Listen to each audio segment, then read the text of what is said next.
Hello दोस्तों, नमस्कार, प्रणाम, जय श्री राम, जय श्री कृष्णा, राधे राधे। दोस्तों, आप सब कैसे हैं?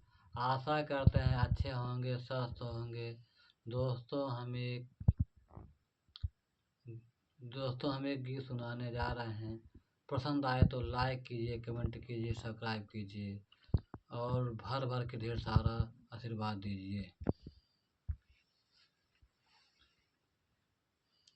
सीता जी मांगै वरदानवा, खड़ी गिरजा के भवनवा। सीता जी मांगै वरदानवा, खड़ी गिरजा के भवनवा। खड़ी गिरजा के भवनवा, सखी गिरजा के भवनवा।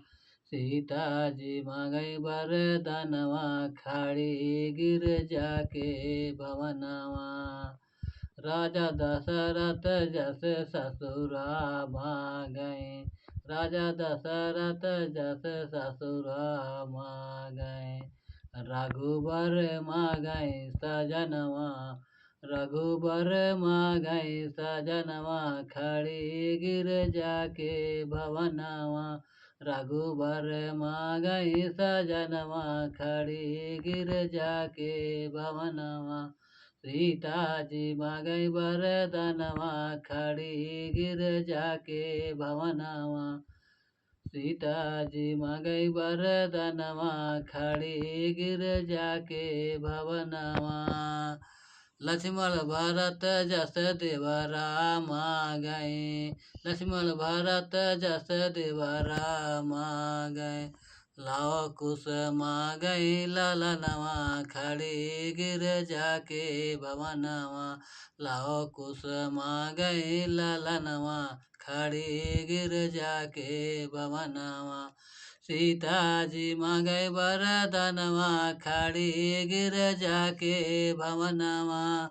सीता जी मांगै वरदानवा, खड़ी गिरजा के भवनवा।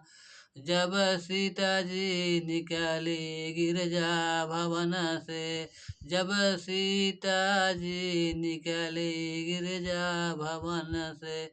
मांगै अवध का रहनवा, खड़ी गिरजा के भवनवा।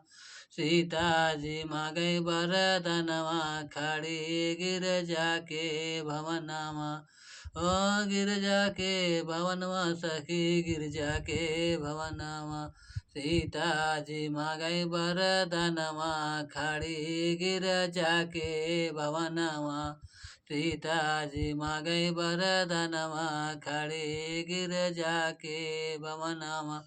दोस्तों, सब्सक्राइब कीजिए, लाइक कीजिए, कमेंट कीजिए और भर भर के ढेर सारा आशीर्वाद दीजिए।